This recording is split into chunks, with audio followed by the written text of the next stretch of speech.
Hello and welcome to Two Across, the podcast where two friends sitting on opposite sides of the Atlantic, at least usually, sit down and catch up over a crossword. I'm Rob, sitting in Moclean, Spain.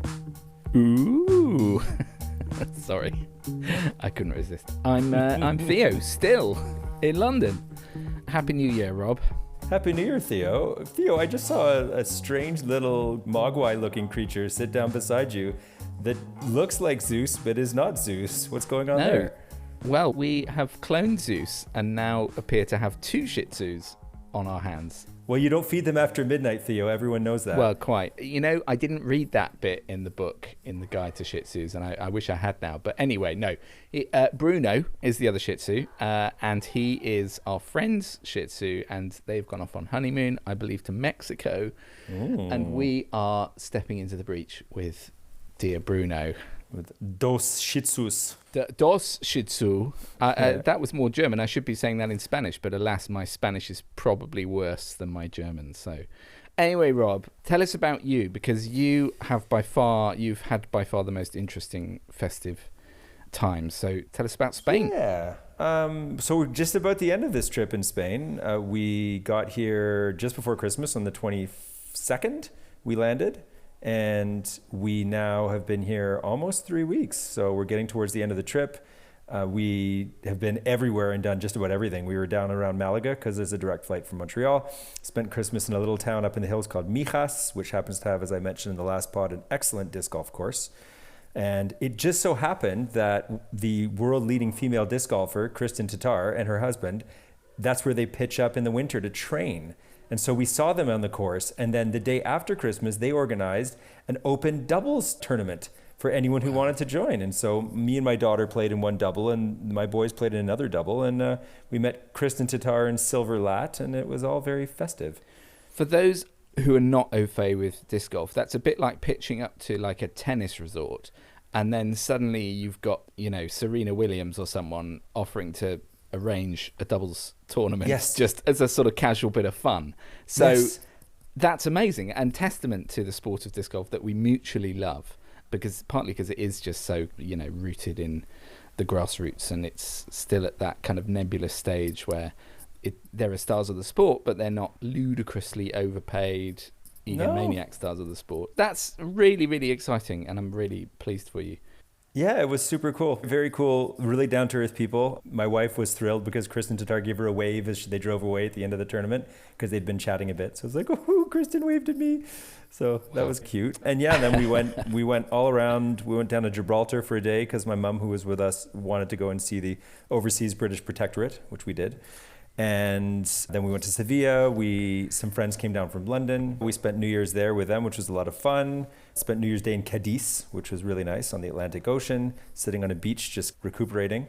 And then we went to Cordoba. And after that, after 2 days in Cordoba, we started a walk. So we're at the very end of that walk. This is day 5 of walking. And we are in a tiny little town called Moclean, which is at altitude. It's about 1,000 meters above sea level. There is, as the French say, not a cat in this town, to the extent that there is no open restaurant or supermarket, and we had no food. So that was a bit of a travail when we first arrived here, hungry as we were, but we've managed to resolve that. The owner of the place was nice enough to drive us down to a supermarket in another town, but it's just gorgeous up here. There's an old castle. In fact, every town we went to had a medieval castle in it, which was kind of strange because we're right on the border of the sort of old Andalusia, Al-Andalus, the Moorish part of Spain that stayed Moorish longest before the Reconquista fully pushed them off of the Iberian Peninsula. And so there was a string of sort of castles here that were Moorish and then taken over by the Castilians, and eventually became the sort of front line of the eventual reconquering of the peninsula. So steeped in history, learned a lot about that along the way, and just, done an immense amount of walking, about 120 kilometers over the last 5 days. So we're flat out exhausted. The kids are very angry at us for making them walk so much because we thought we misjudged the distances, is the simple way of saying it. So no, you made your kids walk further than they were expecting, Rob. I simply won't believe it. That sounds great. You've got culture, history, disc golf, nice food, wine, all of that, and warmth, of course, or relative warmth. During the days, it gets up to high teens and hot, like literally like shorts and stuff. But at nighttime, I mean, Theo can see me, our listeners can't. I'm wearing a toque and as many layers as I can put on because it gets down to kind of low single digits here in the evening. Wow. Yeah. Okay. So, because I was feeling quite envious of you this past week, because I've come down with I've basically jumped out of the frying pan of a seasonal cold into the fire of a seasonal flu. And Fun. I'm just so over this winter. I'm so over being cold. It's particularly cold in London right now. I know that I can't complain to a Canadian about it being cold, but, you know, when you're not used to it necessarily and then suddenly it hits just as you're getting old, well, both getting old and getting ill, it's just, what a joy. What a joy this week has been.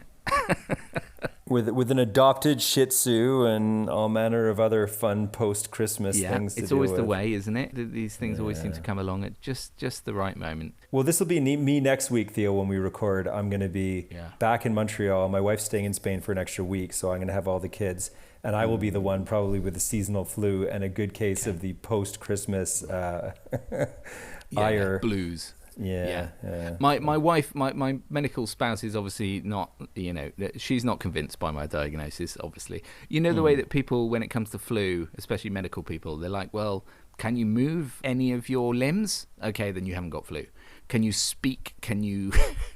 can you move more than like 5 yards from the sofa? No, sorry, it's not flu. It's like basically, unless you're a corpse, they won't accept the diagnosis of flu. So I'm struggling to convince her. She's put it down to a post-festive hangover, basically, which it's not the first time I sort of hit this time of the year and just kind of hit the wall after 2-3 weeks of heavy indulgence and lots of family and lots of kids and lots of all of that stuff. And you keep your body gears up for that and pushes through it, and then you get to the other side of it, and suddenly, whoomph! It just kind of. Yeah. I don't know if there's a word for it. I'm sure the Germans have an excellent word for it. Yes, a compound noun. January Steiner mein Weltschmerz or something, but yes, it's annoying. And needless to say, as I mentioned last time, my campaign of taking vitamin pills has roundly failed. So, sod them. Anyway, Rob, we have one piece of topical business to attend to. Oh, yes. Which is you appear to have lost a prime minister since you left the country. It's all fallen apart, or maybe not fallen apart, depending on your views of Mr. Trudeau. But explain to us.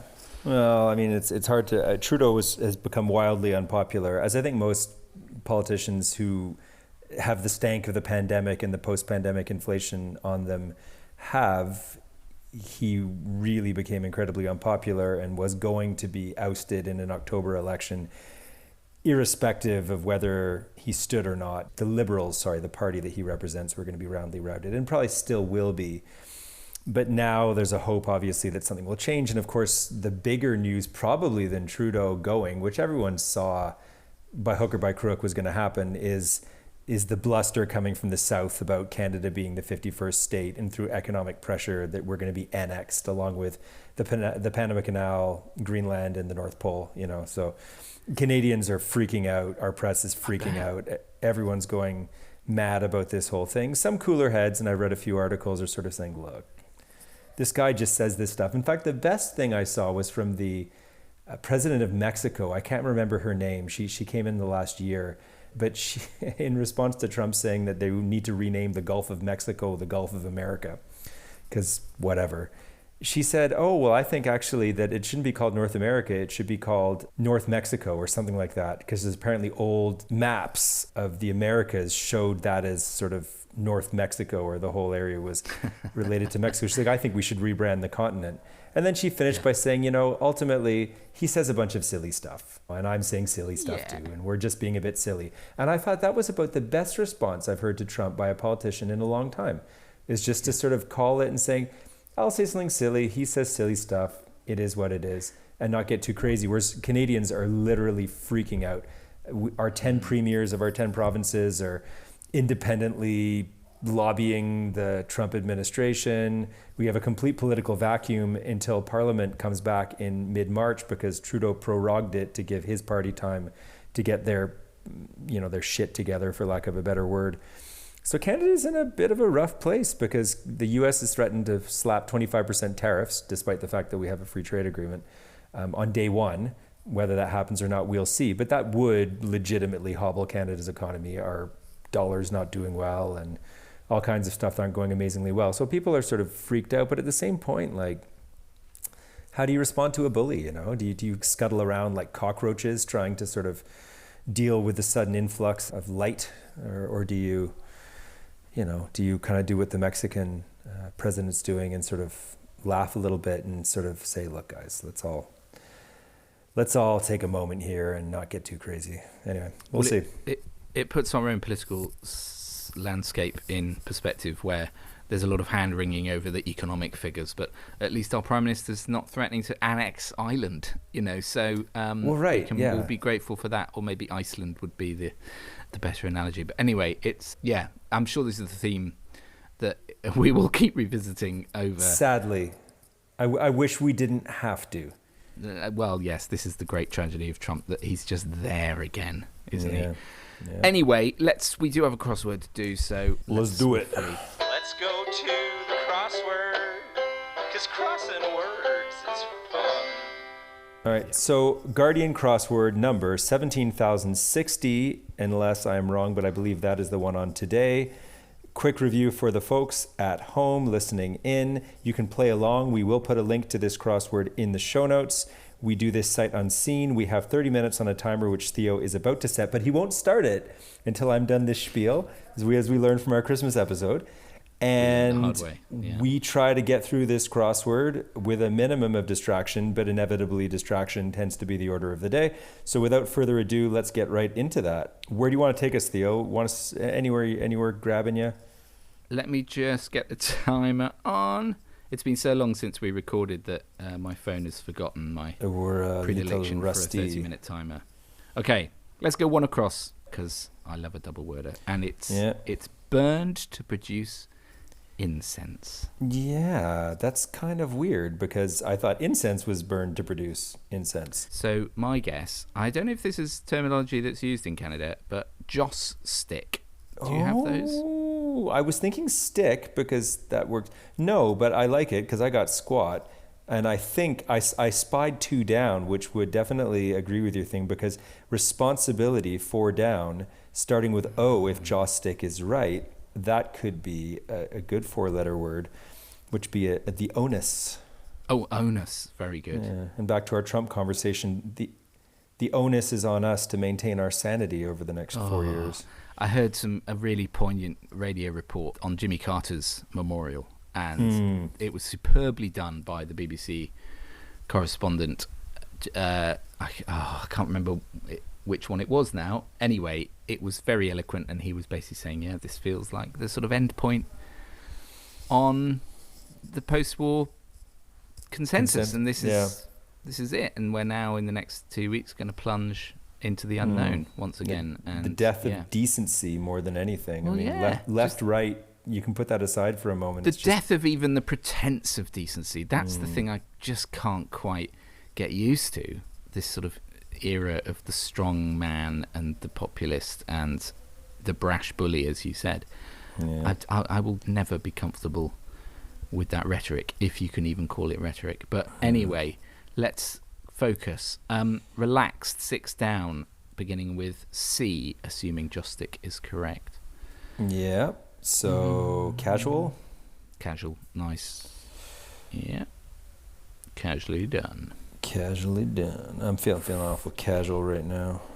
Yeah, well, I'm feeling very casual. I'm actually, again, listeners can't see me, but I'm wearing a dressing gown. Yes. Because we're recording this in the evening, and with my aforementioned illness. Yeah, I think it's helping to add to our casual atmosphere. It's certainly making me feel relaxed seeing you in your dressing gown. Yeah, I feel it always feels a little bit Hugh Hefner. I think he did really besmirch the reputation of the dressing gown. But make it great again, Theo. Make it great. Again. Make dressing gowns great again. And I've got the slippers to boot as well. So, right. Oh, here's a nice one. Fools or drunkards. Is that the one you're looking at? That was a lovely link. Yeah. But no, I was actually looking at walk lightly, 6 letters beginning with T. Yeah. Oh, I think it's, well, I would say tread. Well, I think it's something you would do in a dressing gown if you were going up the stairs while the kids were asleep, on your way to your bed, but didn't want to wake them. What? Trapes? I'm thinking our old friend, the tiptoe. Oh, tiptoe. Lovely. Tiptoe. I was three rather tulips. hoping it was tread, because I just love that word. It is a good I word. don't know why.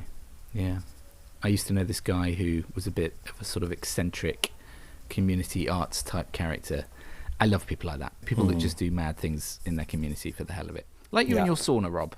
Yes. For example. Yes. And he used to say this phrase. He said, "Walk lightly because you tread on my dreams," or something, which I thought was very nice. Step lightly. I think he said it more eloquently than that, but anyway. Perhaps he said tiptoe. Where's this drunkard clue?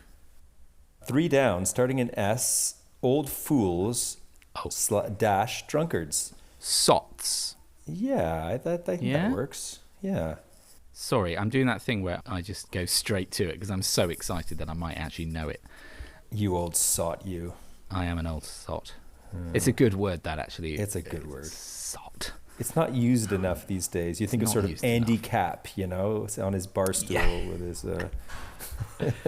Bring back sots. Yeah, I'm going to apologize to listeners for any background noise. I think my kids are traipsing up the stairs. We're in this enormous house that was ludicrously cheap because I think it's off season, and as I say, there's no one in this town. But it's a 3-story house that's right on the main square. It looks like the most lavish house in the place, and it is just absolutely massive. It's completely bizarre. I love it when that happens. Yeah. Because it's often hard to get a sense of scale from a kind of Airbnb website. Yeah. And you often turn up to these places and you're like, whoa, this is not what I was expecting. The place we stayed at New Year's, there were 2 families, 5 kids, 3 adults, and we had 3 bedrooms. I'm telling you, the flat was the size of one of the 3 floors in this place. It was a horrible place. It really was like about as low, but I mean, Seville at New Year's, it was literally all we could find. And now all of a sudden we're 5 people in this gargantuan palace atop a hill with a castle looking over us. So I'm amazed you all came out of that New Year situation alive. Yeah, well, liberal applications of Cava, my friend. Okay, yeah, absolutely. Amen to that.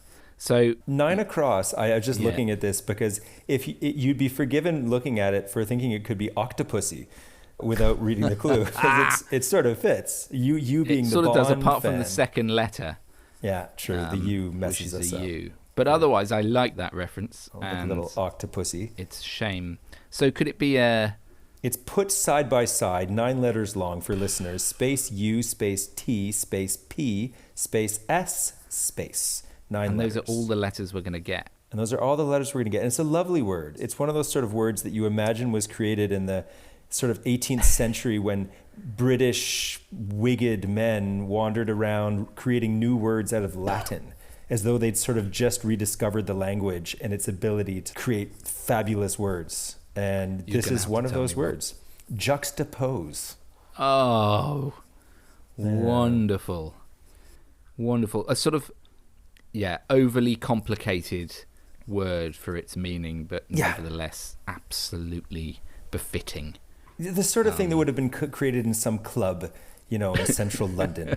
The men would sit around and I notice that your periodical is sitting beside my monocle. I could perhaps say that they are juxtaposed. Oh, Walter, you sot. You old sot. You've done it again. Yeah. Great word. Absolutely splendid word. That might make it into the title of this year's first episode. There you go. Yeah, no, that's a goodie. Right. So I'm very glad you got that because I was nowhere close. 13 across, I suppose we've got a couple of letters on it. It's whole. Yeah. As in WHOLE. It's 5 letters. Second letter O. Fourth letter A. I'm looking to you again, Rob, because... Yeah, I mean, total could fit. I don't love it for whole, but... No, I think that's... I think that works. Oh, well, here, this one's easy. Here's this. This one is definitely easy. I was about to give it... That was an interesting Freudian slip. 15 across, lugubrious 100-acre wood inhabitant. And I'm going to tell a little story about this after we get it. So who is the lugubrious inhabitant of the 100-acre wood, Theo? That would, of course, be... I was going to do an impression, but actually Eeyore impression is not great. I've often been compared to Eeyore. Well. Oh, there it is. Welcome to the show, Eeyore. Someone tied a balloon to my tail. I feel like Eeyore's just gone down a couple of octaves there, but that's nevertheless. Eeyore's been walking all day. Yeah. He's a tired pet donkey. I love Eeyore. I love that he put such a kind of nihilist into a children's story. Children need nihilism, and you have to give it to them at a young age so they're ready for it. So that's funny, wonderful. Theo, that you were accused of being an Eeyore, because so was I, and that was going to be the thrust of my story. Go on. So not only middle children, not only former choristers who failed at once in Royal David City, but also people accused of being Eeyore. So it was to the extent when I was in high school that I actually got an Eeyore T-shirt bought for me, which I wore quite often, with Eeyore with the balloon tied to his tail, because I think I was just seen as being a bit of a grump, a bit of a naysayer. That came out on this hike many a time, actually. In the last 5 days, my Eeyore side came out. With wear 3 kids, that badge with pride, I say. Yeah. If you're going to be compared to anyone in the 100 Acre Wood, you want to be compared to Eeyore. I mean, yes. You certainly don't want to be a kind of over energetic Tigger who's endlessly just bouncing around everywhere, annoying everyone. You don't want to be Piglet, who's just mostly quite naive. No. Winnie the Pooh, who's even more naive. I mean, pedantic rabbit. Yeah. I think all of those characters are not to be envied, apart from Eeyore, because he's probably the kind of closest to reality. That thing that cynics are not. Cynics are actually optimists. You've heard that sort of school of thought. Yeah. They're just so disappointed all the time. But they've got a high standard, right? They have a high standard, yeah. There you go. You have to have the standard in order to be disappointed. Anyway, we are rambling again, Rob, and we can't afford to ramble because Theo, we are I got a behind good one in the for scores. us. Yeah, go on. 12 down, a percussion instrument, second letter Y. It is 9 letters long. And I think this is one of those words that if you got it on Scrabble and got the first letter on a triple letter score, you would literally nuke your opponent in one fell swoop. It's our old friend, the xylophone. I believe it is. Excellent Scrabble word. There's some good words in today's crossword. We already had 2 X's in excellent words. Who came up with xylophone? I mean, starting Germans. a word XYL, Germans. Yeah, Had to be Germans. Had to be Germans. I'm just hearing your beard scratch again there, Rob. Which, sorry. Yeah, I'm going to apologize listeners to listeners. To one of our previous roving report episodes will be familiar with, but I quite like it. I think it's. Well, I'm growing it out, Theo. I got a hiking beard going right now, so it's especially scratchy right now. Yeah, well, this is the time to do it. Yeah. Oh, Theo, another X word. I think we've got another X word. This is fabulous. 11 down is a 9-letter word, second letter E. We have no other letters, but it is a someone prejudiced towards foreigners. Beautifully themed with our preamble chat. And that would be our old, not friend, the xenophobe. Or xenophobic. Yeah, no, I think the xenophobe. I think it's, xenophobic wouldn't fit. So no, I think someone who's prejudiced would be a xenophobe. Yeah, a xenophobe. Yeah. Okay. And a xenophobe who plays a musical percussion instrument would be a xenophobe on a xylophone. Where is the line between a xenophobe and a racist? Is the implication of xenophobe that it's more naivety than a prejudice? Potentially. Do we think? Get in touch, listeners. So ignorance, but eventually you could learn to love the foreigner if you knew them better. But you could have a sort of cuddly, happy ending to the film that centered on a xenophobe, whereas the film that centered on a racist would be unlikely to end in such catharsis. Yes, highly unlikely. Okay, nice one here. 17 across. Lawrence of Arabia star Peter, O, and then several other letters as well. I won't patronise listeners, our very cultured listener base, by telling them that is, of course, our old friend Peter O'Toole. Peter O'Toole. Lovely man. Old Blue Eyes. Was that what he was? I thought Sinatra was Old Blue Eyes. Here's a good one as well, Rob. 21 across. Do you know this word? Do you have this in Canada? A ditch, and then it's dash. How droll. Well, so I've heard of a ha-ha. Yes. But where does that come from? I wonder if it wasn't you that mentioned that to me. I probably did, because it's one of my favorite. I have two favorite features of the sort of Victorian countryside. One is a folly, Yes. which is where you build essentially a ruined castle that has no occupants, but Yeah. it just improves the look of your landscape, which is just so obscene in an age where there was no welfare state. Anyway, there's that, and then there's a ha-ha, which is a ditch that basically is for keeping cattle. It acts as a fence because it's, prevents livestock from crossing a boundary, but you can't see the boundary, so there's nothing above ground. Yes. Hence, ha-ha, because you might fall into it, and then your companion, the landowner, would say, ha-ha. I didn't warn you about the juxtaposition of my field to a ditch. As you were on your way to admire his folly. So, yes, that is I am somewhat xenophobic and wary of people encroaching upon my land. Oh, yes, he would definitely be a xenophobe. Right, 25 across, skeletal, B-N-. That's low hanging. That's that's bony. Bony. We are at the halfway point time wise. By the way. Okay, so let's move. 13 down is TR space L space, and it is a musical ornament. 5 down, which I think. Do you have a guess on that one? No. I think that could be a trill. Oh yes, lovely. And then I think 20 across could be quite a good word. It starts in L. The clue is graphic, and it's 5 letters long, as I said, starting in L. And it's such a good word. You don't use this in North American English very much, but like you would use it, for instance, in a graphic description, especially if something that's graphic in potentially the sexual sense. Oh, lewd? No, I was thinking lurid. Oh, lurid, yes, because lewd doesn't fit. Like a lurid description. Yes, lovely. So...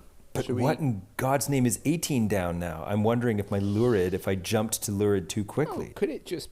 Are we in danger of overthinking? So the clue is 18 down. Oh, I do know what it is. It covers about 2% of the Earth's surface. So I was thinking like snow or sand or something, because water covers 2/3. But of course, I think they're thinking more at a geopolitical level, if I'm not mistaken. Because it's EU. Europe. Yeah, Europe. Oh. Just the continent of Europe. That was funny because I had this whole conversation with you without words, and I was following your train of thought to realizing what it was. Yeah. The continent of Europe, which could soon be at war with the continent of America. Oh, yes. If Trump mobilizes in Greenland, which... Yes, masses his troops there. Here's something that we'll talk about in a future pod, but this whole idea is also being floated back to your pre-crossword question about Canada's politics. I think it was in The Economist launched it, of Canada potentially joining the EU, which I found quite a cheeky but interesting idea. Should we move to 24 across? Sir. Expert dealing with animals, which obviously you immediately think veterinarian. Yeah, but our Europe rules that out, doesn't it? Oh, how about 26 across for German compound nouns, my friend? Characteristic spirit of the age, 9 across. E is second letter, and I think the theme of this crossword is words that start with interesting consonants. Ooh. Characteristic spirit of the age. Yeah. So it's... No, go on, Rob. You're going to have to tell me. We haven't got time. It starts with the letter Z, and it is a German compound noun meaning literally time ghost. Zeitgeist. That is an excellent German word. It is a very good word. Yeah, because there is not an equivalent. People these days seem to say vibe a lot, which is such a rank simplification. Fully agreed. Just hate that word. Oh, what's the vibe? Oh, yeah, there's good vibes. And I just find it... I think our language is getting... Anyway, let's not, Are we surfing? Yeah, exactly. We're not, you've heard me rant on the Americanization of the English language before, and I'm not going to start doing that because, frankly, we haven't got time. But that would be an example of that for me. But vibe is a little sort of therapy speak. The way therapy speak is invading the language. What's the vibe? A bit that. Yeah. It's just meaningless. It just doesn't it is. do anything. Right. 22 down, Yeah. I up. Yeah. 4 letters ending in for E. instance, in a lurid way. Oh, like, oh, no, because it must end in E. But I like your O. Oh. Oh, Rob, I'm not with it. I'm blaming the flu. That's okay. It's the zeitgeist, Theo. Yeah, It's the zeitgeist. Ogle. Ogle. Huh? Oh, God. That's a very onomatopoeic word, isn't it? Ooh. I think I might see. I think they love the Z and the X on this, Theo. 24 across, expert dealing with animals. Second letter O, fourth last letter G. Now, if we think that we had two X's juxtaposed, that's the theme. It's juxtaposition. Look, jaw stick and juxtapose both start with J and they're side by side. Xylophone and xenophobe both start with X and they're side by side. Yeah. Zeitgeist, and then the one above it, which is side by side, must start with the letter Z or Z for our American listeners. This is very clever thinking, Rob. Oh. Zoologist, then. A zoologist, yeah. That's wonderful. Isn't that great? Deduction. That's nice. I love it when they do that. Yeah, I do like that. It feels layered in a way that quick crosswords are not always. Yeah, well done, Setter. Well done, Setter. I think they got up today and just were inspired. Yeah. I think this one's a low hanger. 23 down, fertility, deity, 4 letters, blank S, blank S. We thinking Egypt? Yeah, Isis. Yeah. Which has, of course, now taken on a very different meaning. Yes. I think I know of a friend who named their daughter Isis shortly before the rise of the terror group. I think. I mean, I don't know them that well, but I can only assume they to had be regretted. Swiftly. I saw a story today about a baby boy being called Lucifer. Oh dear. Which has caused some much mirth on social media, but partly because his middle name is Gary, which is just, I mean, that is, you've got to live up to a name like that. But they wanted to give him a backup that he would surely never use. Yes. Here's a choice. You can either be Lucifer, but we've given you this middle name you can use as well. It's Gary. Yeah. Smart. It's like, okay, I'll stick with Lucifer. Right. I think we've got a hope. We've got 7.5 minutes left. Okay, so let's about move the same here. number of clues. So let's stop all of our chatter. 19 down is a cereal grass or a French painter. It is 6 letters long, space I, space L, space T. And I don't know the French painter, but I think I know the cereal grass. Okay, go on. I believe it is millet. Right. No, I don't know a millet. I did see... It would be millet, that would be the pronunciation in French, because you got the double L's. I saw a fantastic exhibition by Van Gogh this week, who is obviously not a French painter, but did spend most of his time in France. And anyway, I might talk about that at the end because we haven't got time. All right, let's go. Right. Do we want to shoot across? Yeah, 16 across. What do we got here? Oh God, it's one of these plant ones. It's syringa plants. All right, screw that. 6. No, no. What about 14 down? Like a careworn face, which would start. It starts with L and ends in D, and it is 5 letters long. Like a careworn face. Lined. I can't think of lined. Oh, Rob. There we You're go. on fire. Thank God. Okay. 'Cause I'm a damp squib. Syringia plants is now L-I and then 4 spaces. No, okay, let's go. A cruel or selfish person starts M-E and then 4 spaces. A cruel or selfish person. A meanie? Yeah. I mean, that's a bit toddler speak, isn't it? We But both thought actually, it, but... ending in IE, you would have to. Yeah. But I think it would end in IE, wouldn't it? So that's fine.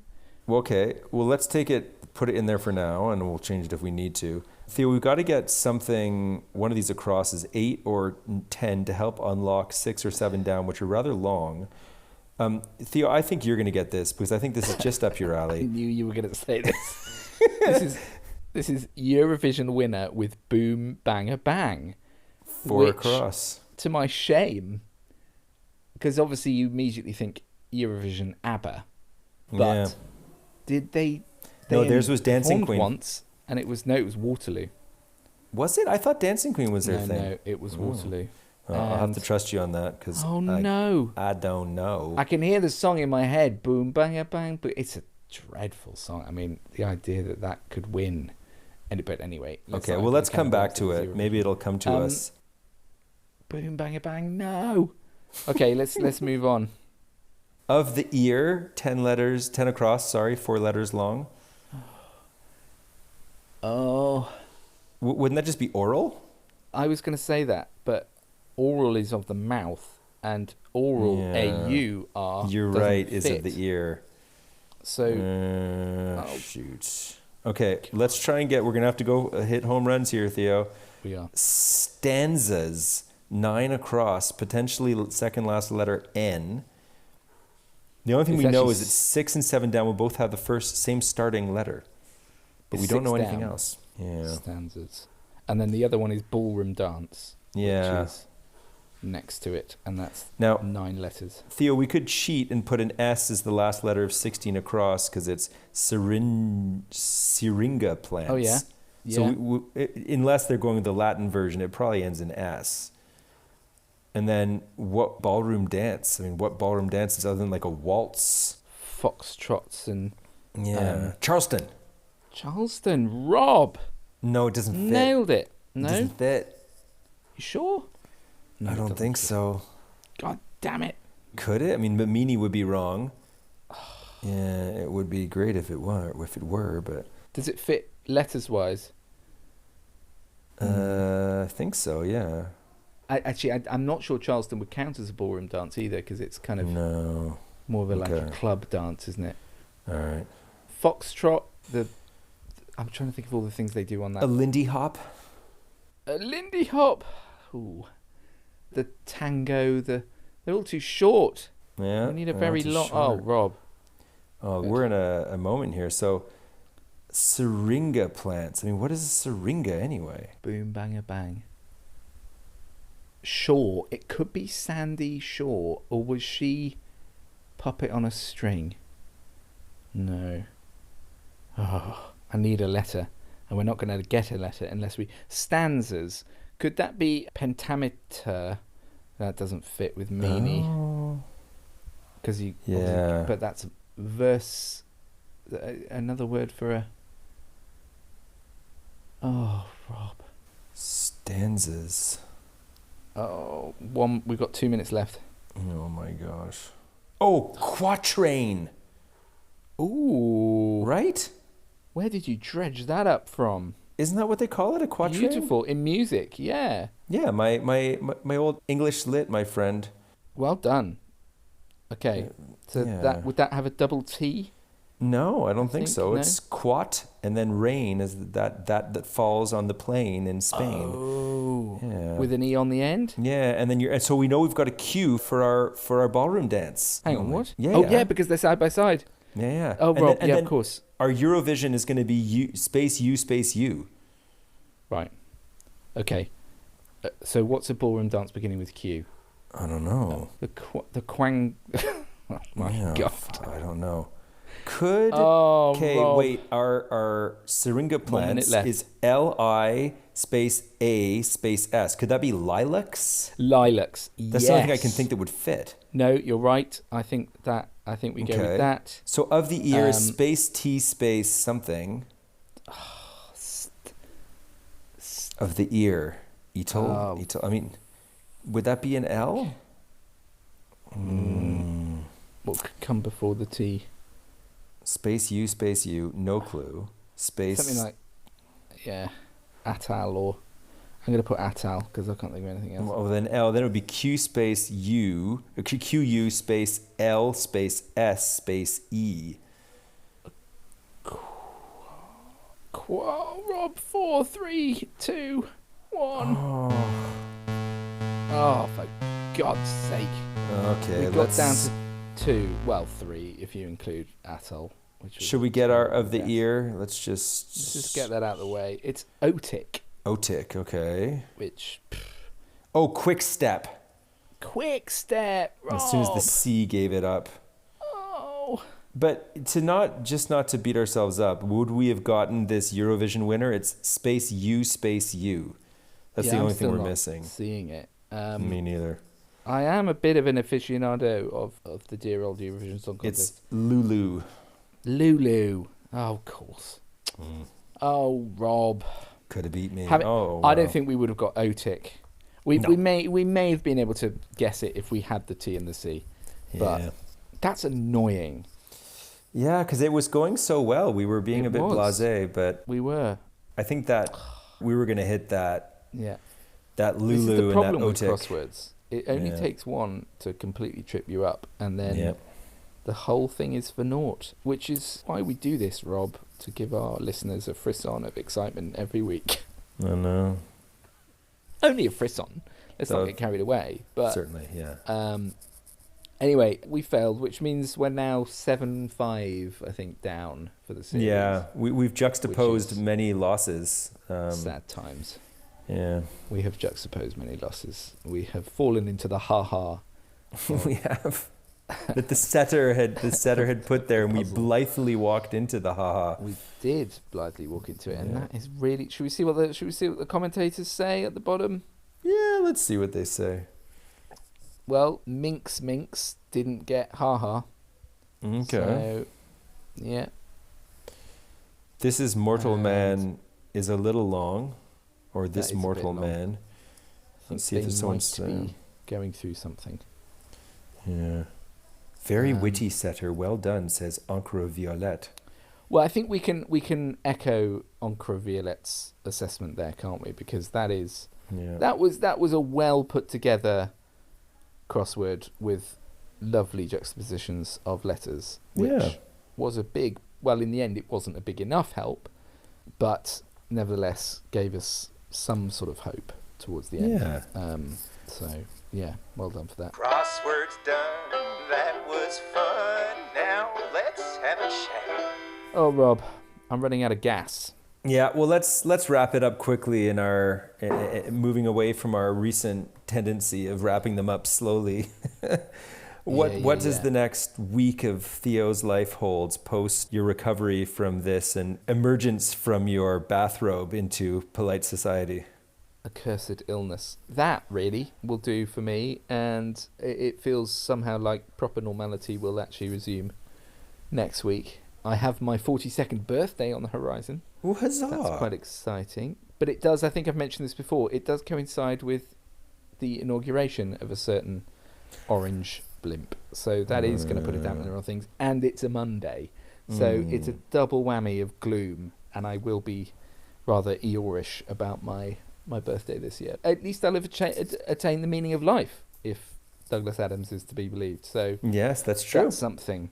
And beyond that, Rob, I think I'm just really trying to sort of keep my head above water and stay warm Yeah. and stay, I don't know, try and grasp at the threads of positivity where I can. So how about yourself? What is in your purview? Heading down. So as I said at the beginning of the pod, we're at 1,000 meters. So literally tomorrow we're walking down about 400 of those, and then into the last refuge of the Caliphate on the Iberian Peninsula, which is Granada tomorrow. We have tickets to the Alhambra on Saturday morning, so that's going to be really interesting. And then Sunday back to Montreal, and as I say, a week on my own with the Kitty Winkies, reacquainting myself with the joys of work, which I have ignored far too much for someone who freelances for a living, because as you know, someone who freelances as well, clients don't take kindly to not Holidays. receiving the attention they feel they are Yeah. due, and to your need for holidays and rest and relaxation. That's one of the drawbacks of a freelancing life. But yeah, so I got to jump back and service said clients and make them all feel special again. So I'll do that. And then kind of just get into weathering Montreal winter. I got a couple of months ahead of me of that. It's been cold there. I'm not looking forward to getting back to that. But, skating. The kids love getting out in the evening and getting out to the outdoor rinks. So we're going to do a lot of that, a lot of sauning and general winter survival. So yeah, that's kind of what the next few days hold. And next time we talk, Cool. I'll be in a different place and a very different mindset, I imagine. Well, I look forward to hearing that. And safe travels, be they within Spain or back across the Atlantic. And I'm really glad we nearly didn't record this episode because we were both just feeling a bit sort of under the weather and tired. But I'm really glad we did, because it's been really nice to hear from the horse's mouth about your experiences in Spain, and it has been a bit of a theme of the pod that you've been our roving reporter. So that's been lovely. So thank you, Rob, for that. And thanks. I'm going to go off now and have a lie down. And you, our favorite listeners, wherever you may be, perhaps you are on your way for a lie down as well. So thank you for spending this time with us. You have been listening to Two Across. We thank you for your time and your custom, and look forward to a whole lot more Two Across in 2025. If you do like what you're listening to, please think about liking and subscribing or sharing it with a friend. And as we always say, if you don't, well, just keep on listening, and we're thrilled with that and happy to have you with us this year. So.